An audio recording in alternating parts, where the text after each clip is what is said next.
I want to thank one of our incredible sponsors, BrainTap. You may have listened to our podcast with the founder of BrainTap, Patrick Porter. And if you did, you'll definitely want to get involved in BrainTap. And if you didn't, please, I strongly recommend that you go back and listen. It's so incredibly informative. Here's what BrainTap can do. You can literally build your brain fitness with BrainTap's mobile app and wearable headset. Everyone here at Outcomes the Sun podcast has had and continues to have positive results with BrainTap. Your brain is guided from awake and reactionary patterns to intuitive and creative responses. BrainTap is backed by neuroscience and research and was developed by Patrick Porter himself. BrainTap creates a symphony of brainwave activity to optimize your brain's potential, restore your ability, balance your energy, and calm your brain. And listen, it is a game changer when it comes to sleep. This technology is truly a gift, and I am so incredibly grateful to be able to share it with you.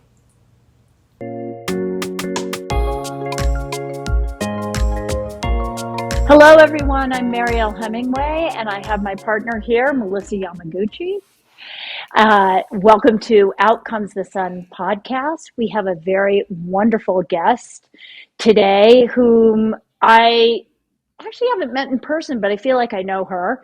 Her name is Kristin Moore, and we're going to be talking about mental health as usual, but particularly about, postpartum and how that affects a woman. And it's not just postpartum. There's postpartum, and then there's depression, and then there's becoming a parent, and then there's a laundry list of things that happen when your life changes dramatically, beautifully. We're excited about it as mothers, but sometimes it can be a tremendous challenge. So, yeah.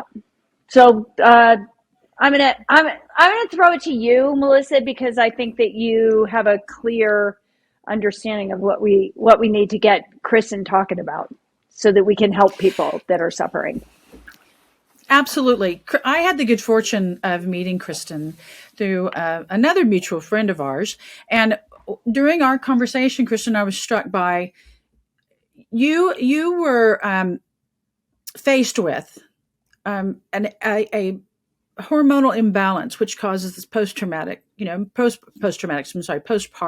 depression and anxiety for a lot of women. A lot of women face this, but I want you to talk a little bit with our audience about what that was like for you and the period of time from you feeling this way and feeling the overcome of this, the moods and the emotions that you were experiencing, to at what point you got to where you started making some dramatic changes. Because the one thing I want to prep our audience with is that struck me, and the reason I instantly wanted you to be on our show, and Mariel agreed as soon as she heard me say this, is that you had a drive to come up with a solution. And not only did your solution help you, but you have helped thousands upon thousands of others. And so I want, after you share your story with us, could you talk us through the transition that got you from that feeling?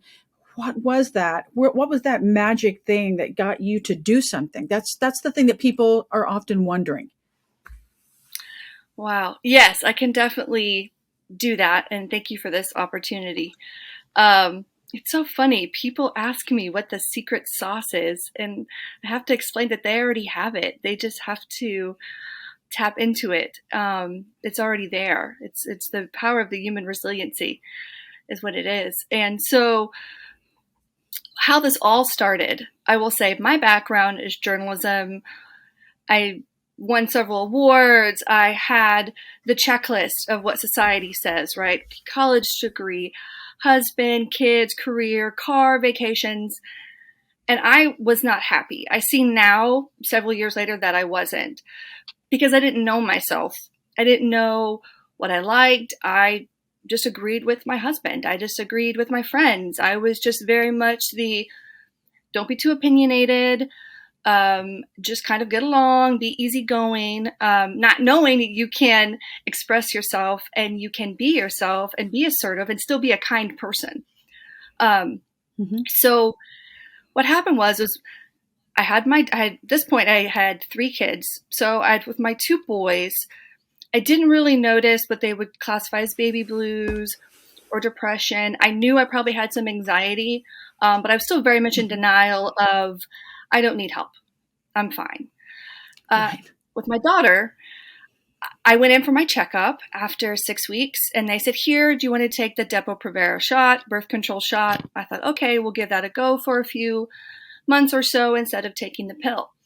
They said there's a 2% chance it could give you severe postpartum depression, anxiety, if you have the baby blues. 2%. Yeah, I know. I'm so lucky. 2%. So I thought just a 2% chance. I'm just a tired mom of 3 because I'm adjusting to having 3 kids. I only have 2 hands. A week later, and I'm very, very fortunate that I had the emotional intelligence to notice my inner dialogue.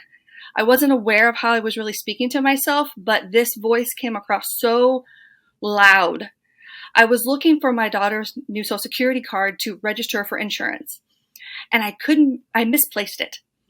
And I remember, and I'm not going to say what I said to myself, because these were words that I don't even say out loud, the language, but I was cursing at myself in my head, something terrible. And it was just kind of a light bulb. And I thought, okay, this doesn't even feel like me or sound like me. I don't even use these words. I don't speak them. What's going on? Went to the doctor. They said, oh, sorry. Yeah, we warned you. Here's some pills. And best of luck. This could take about 2 years for your body to adjust to the extra progesterone that was injected. This is what the big thing of Depo is, has a lot of progesterone. So you just had a bad reaction to it. You're just going to have to wait till it slowly just kind of releases from your body. So for the first year, I'm a very spiritual person. So for the first year, I just told myself what society at this point, it is 2016. There's stuff about self-care, but it was still very much work out, eat healthy, and drink water, and you'll be fine. Unfortunately, suicide rates prove otherwise, right? How many people are physically fit and unfortunately are still doing that? And so I did that. I got a little better. And on my daughter's first birthday, we were in Nashville, Tennessee, and I had a major anxiety attack because with mine had a lot of OCD tendencies of not repetitious behavior, but of thought, kind of like a hamster wheel. I would have a negative thought and it would just loop in my head, or I would have a very dark image of something, like a what if worst case scenario, and it would just play in my head for hours, if not days at a time. So what really was this major anxiety attack where I felt like I couldn't breathe. We were out hiking and all of a sudden I just had to sit down because I didn't think I was going to make it. And so I decided then and there that I said, Kristin, you have this beautiful inquisitive mind. Your background as a journalist, you're kind of a researcher in a ways. So do that. Start researching the mind. There has to be more to self-care than just that. There has to be. So that's what I started to do, is just become very hyper vigilant of what I was putting in my body, what I was listening to, what I was watching. And I started to study the mind from various aspects, reading books from spiritual aspect, psychology, the anatomy, where, that pesky amygdala and what it likes to do. And so with that, I just became obsessed. I just kind of became obsessed with the mind and mental health in that way of, okay, here are how my neurotransmitters are firing this way. How can I rewire them this way? And then giving myself, honestly, a lot of self-compassion. And Dr. Kristin Neff's work on self-compassion was life-changing because her son is autistic. I have an autistic son. And then also just the way that she was relating to things as far as being my own best friend. And that's when I realized I didn't know who this person was saying these things in my head, but then I didn't know who I was even before that. And then my biggest worry was, once this 2 years of this getting out of your body is done, who are you going to be afterwards? And so that terrified me. And 2 years is a long time for you to be going through something with small children. Yeah, it was. It's a long time. It is. My daughter is 7 now, and I think about the first 2 years of her life. And I have to say, I used to look at the pictures of her and I, because when I felt really, really depressed and I didn't know, I mean, there were times I was scared to hold her because I thought, what if I drop her? Now I already have 2 healthy boys. I knew how to take care of children, but there was something on the news about a mother doing something terrible to a child. And it was like, oh my God, what if I get that way? And Right. I started to go to therapy, and I just really just kept telling myself, no, there has to be more. There has to be more. This can't be it for you. You didn't come this far to only go this far. There has to be more. So I just really, instead of watching movies or the news, I started reading more books and listening to podcasts. And I treated myself almost like a case study of like, okay, let's try this and then take data. Does this work or not work? And I just made myself this giant case study. And I'm happy to say I look at photos now of her and I just see joy. And even the ones where I can see the pain in my eyes, it's more of a, I'm proud of you, how far you've come, Kristin, compared to where I was. But yeah, so 2 years of that. And then of course that And can I interrupt to ask? Can I interrupt to ask how long? Sure. I mean, how long it's been since that? Since that dark. I call it the dark night of the soul. 5 years. Yeah, Is right. that what you're saying? It's been 5 years. Okay. Yeah. Okay. It's been 5 years now. Yeah. Yes, it's been 5 years for that. And then as far as PTSD, where I would have, flashbacks of, oh, remember when this Christmas you didn't think you were in the shower crying for hours and not with your kids. That lasted for about 18 months or so afterwards. So really it was about 3.5 years of me just trying to just get back to feeling like me again. And then me being me, I just knew that there are other people like me, right? Because unfortunately, mental illness tells you that you're alone, and you're definitely not alone. And so I just decided, okay, if you're going to go through something like this, then it's got to mean something. You can't just go through this and go back to what you were doing. Like, you have to take your life by the horn. And I tell myself, if you can survive an internal hell and back, then you can do anything. And so I just became really just determined to do something. So it started with an app, a self-care rewards app. So never built an app before, started to learn how to design an app. I did that, had a 9-to-5 magazine job, and did that at night with my kids all around me. And just doing that to going through a divorce, leaving a very traumatic relationship, because I realized not having any support. I was just told to just get over it. And I was being dramatic and all that stuff. Leaving that relationship, going through the divorce during COVID. And then leaving that to, we actually, the day I asked for a divorce is the day we actually all went into quarantine, and we couldn't leave our houses anymore. Wow. So I moved down to the basement for 18 months and scaled my business. It switched it more into this framework that I developed, what I call the 5 pillars of self-care. So I had the app. I didn't have any more funding. It was self-funded because of COVID. And I found out that my coding was not up to date. So I put that on hold and thought, okay, what can I do with all this knowledge? Developed a framework, what I call the 5-pillar framework that I teach, which is the foundation of my company, with the QR codes and just overall self-care mindset. We work on a self-care experience that's mind, body, and soul. I want to interrupt you, but I want to interrupt you for 1 second, because I want you to tell us how people who are like just tuning in right now, how, because I'm sure there's somebody out there going, oh my gosh, this is my problem.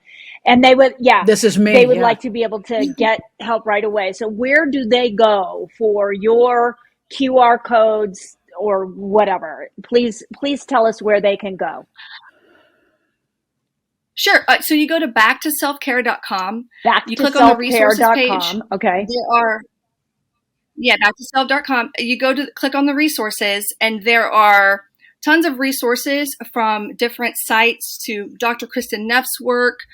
There's even, I created a self-care emergency checklist that people have told me they have printed off that when they feel anxious, they can go to that checklist and it gives them ideas of what they can do, whether that's going outside and doing grounding. Nice. Or so that way, because a lot of times whenever you're in that situation, you feel anxious, sometimes you forget all that you know, like you know how to do certain things to take care of yourself, but sometimes you forget in those moments. And so I created a checklist and it's free. You can download. And people told me they print it up and put on their fridge or by their desk. So whenever they need to take a break and they need an idea, there's, I think, 20 or 30 ideas on there for you to kind of help reset yourself and take care of yourself take a mindful minute or 5 or 10 minutes. So I created that for people. Like I said, it's an emergency checklist because sometimes I found out all these things that I knew. It was like, gosh, why didn't I do that? And I thought, okay, if I have this issue, other people do too. So 100%. Well, everybody, anybody knows who's had any anxiety or depression. When you're in it, is the last thing you think about is what to do. I mean, I can give advice all day long, but then when I have a dark time, it's like, thank God I have your friendship because you'll remind me. But it's very hard. You need reminders because that's exactly what the brain, the ego, whatever you want to call it, wants you to do is get wallowed in that kind of self-sabotage. And you don't look for help in those moments, You know what I love about what you're doing, Kristin, and Mariel and I have spoken with other speakers on our podcast about different ideas. And I'd like to share one of the ones that we learned that I see marries so beautifully with what you're doing. One of our speakers taught us about the 3 brains of the body. And I refer to this all the time because I just think it's so genius in it helping me understand how I move and function. So we have the brain that sits between our ears, which is really a computer, and it just knows facts. And it's not, then we've got the brain that sits in our chest, and it's our heart that houses our emotions and feelings and really gauges that side of who we are. Then we've got the brain that sits in our stomach that navigates how to feed and function the body that keeps us all moving. And oftentimes what happens when we're overly emotional and the heart is almost swollen from maybe a hormonal imbalance or trauma or anything that's happening, it overrides the logic of the brain and it shoves all the feelings up into the brain, and the brain does not compute. And so we get too much into our brains, into our minds, into our head. We say, "Oh, I'm in my head," because the feelings need to be in our heart. And so what I love that you're identifying is that the app where they've got 20, 30 things they can think of allows them to look at this, and it almost as though it recalibrates the computer. When you unplug it and plug it back in, or at least maybe I'm the only one that fixes my computer that way. But when you do that, it really allows the computer to reset and calibrate, right? And I love these. Mariel and I were talking with someone earlier on an interview, and the host asked us some simple things that we're grateful for. And, it's the simplicity of life that makes it so sweet. And I love these tasks that you have, no matter how simple they may seem, are joggers. It's like, hey, get back. You're here, right here, eyes forward. I just love it because it's such a purposeful plan. I think it's so important. So good. Thank you. Yeah. And that's why we've shifted to these QR codes that we're doing now, these positive self stickies, where I said you could do a window decal, you could put one in your bathroom, you can put one in your car, and you can link it to this checklist or your own personal checklist, right? A lot of what I teach with people is that self-awareness and self-discovery of take yourself out on a date. What do you like? So then you know in situations, it's kind of like a toolkit. I think I actually call it a self-care toolkit on my site of just having all these resources in your toolkit because it might work this one time. Like for me, I know, there's different types of tears. And so, this is why they say have a good cry. It's because we're releasing hormones in our tears. So I know sometimes for me, I need to go to the shower, have a good cry. I have a cry playlist. It's for three songs that get me into my emotions. I cry it out. And then it's like my logic takes over. I'm like, okay, you're safe.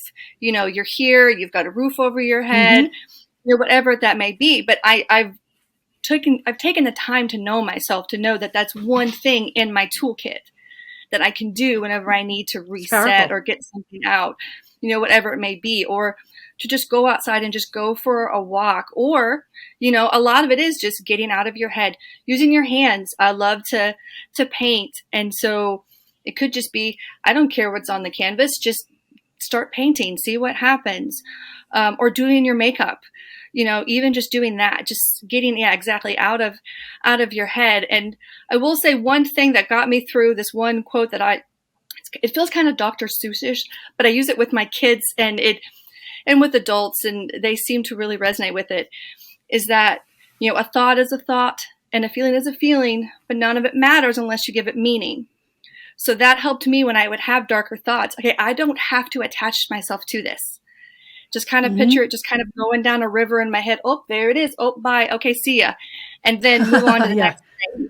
Instead of, oh my gosh, what does that mean? Well, not every thought we don't have to think about it. And I was addicted to thinking of trying to figure out this puzzle. And it's like, no, I can just let it go. We have weird thoughts all day. Okay, there it is. Bye. Next. Yeah. Can I ask you a question? When the boys were younger, how old were the boys when you were going through this with your baby girl?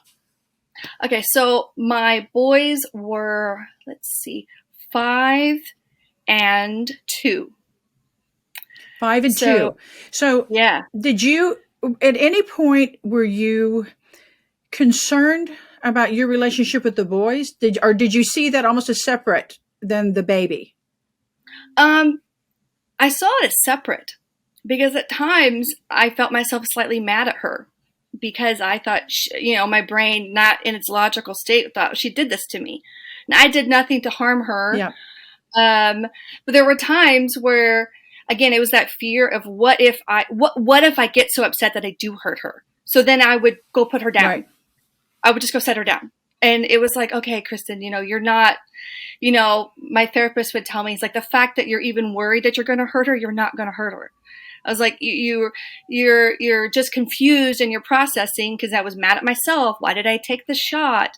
Well, then, knowing, she didn't do anything to me. Well, how were you supposed to know you were going to, this was going to affect your body? I'm going to interrupt you to say that it's so important what you're saying right now about, because, as parents, and we love our kids unconditionally, we love them so much, but there have been, my kids are in their 30s, but I remember when they were infants and there were those moments when you're sleep deprived and you're, all those things.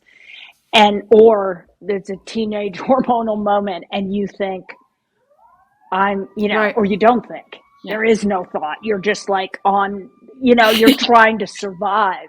And to admit that fear that you're going to do something harmful.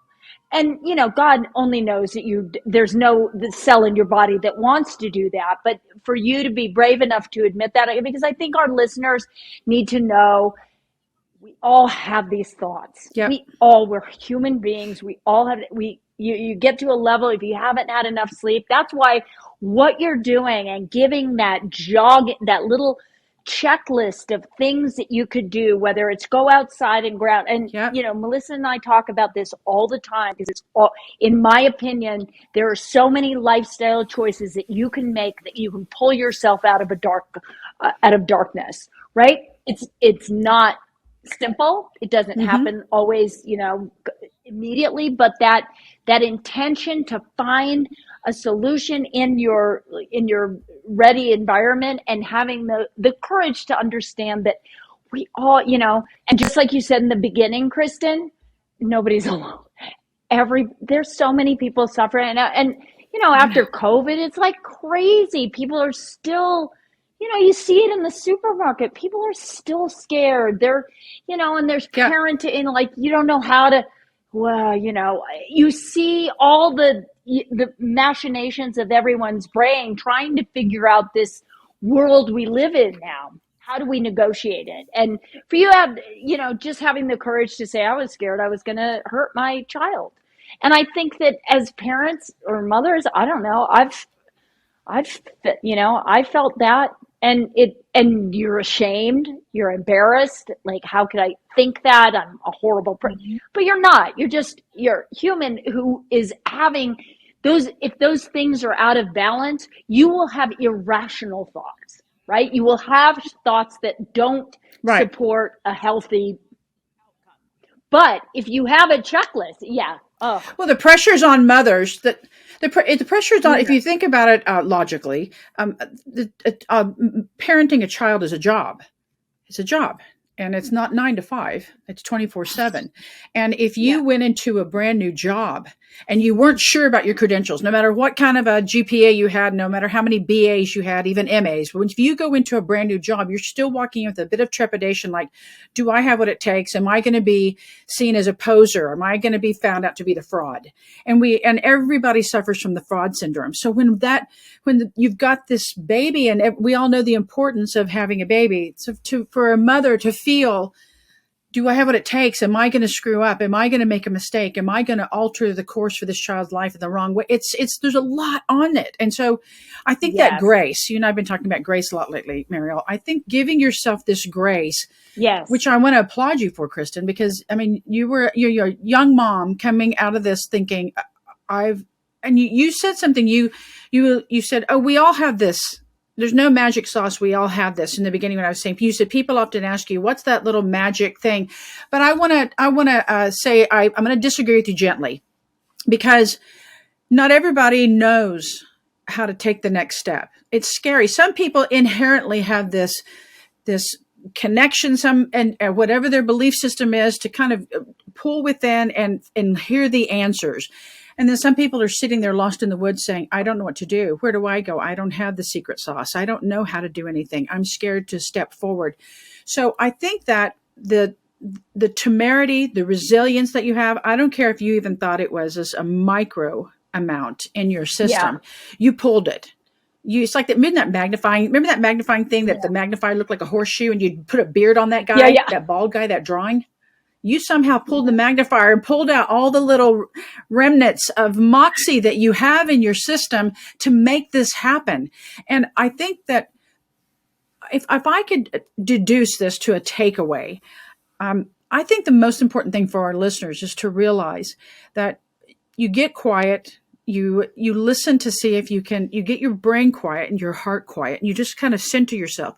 And if you still don't know, there is absolutely nothing and everything glorious about seeking help and asking for help from someone, getting the help of what Kristin's doing, getting the help from a trusted and beloved and respected therapist or doctor or pastor or whoever you need to go to, but to know that you don't need to walk this path alone. Yes. There's help out there. And the help you're offering it really is just is. monumental. And to think it that really if, is. You're in a dark moment, you see a QR code on your mirror or something, or in your windshield. I love that. Yeah. I mean, to just know that you're going to, I'm freaking out. I'm just, like, I don't know if it'll work, but I'll do it. Right. And then all of a sudden you're given tasks, because the brain, once given a task, will start to, because the focus becomes less about the trauma, the depression, the I'm freaking out, I don't know what to do. But all of a sudden I have a task. Oh, I've got things to do. Oh, great. So we, absolutely. I know both of us, we applaud you for giving people resources. And that's my thing. I just want to, when our foundation really is rocking and rolling and we've got places where you can go, I want your QR codes to be front and center so people can have that, because that's like every day. That's life. That's like going to the supermarket. That's like the stuff we do on a daily basis. Yeah. So we're just so grateful for you and your journey, as tough as it appears it was for you.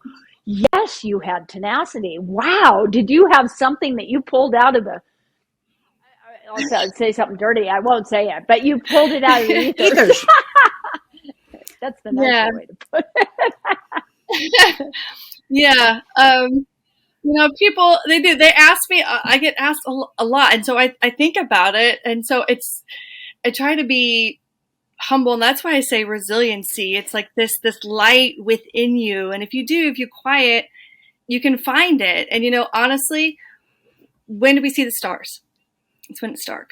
When do we look up and we appreciate that? So I always tell myself, like, in order to, I always told myself that I was breaking, my heart was breaking, it was actually opening to allow more light That's in. awesome.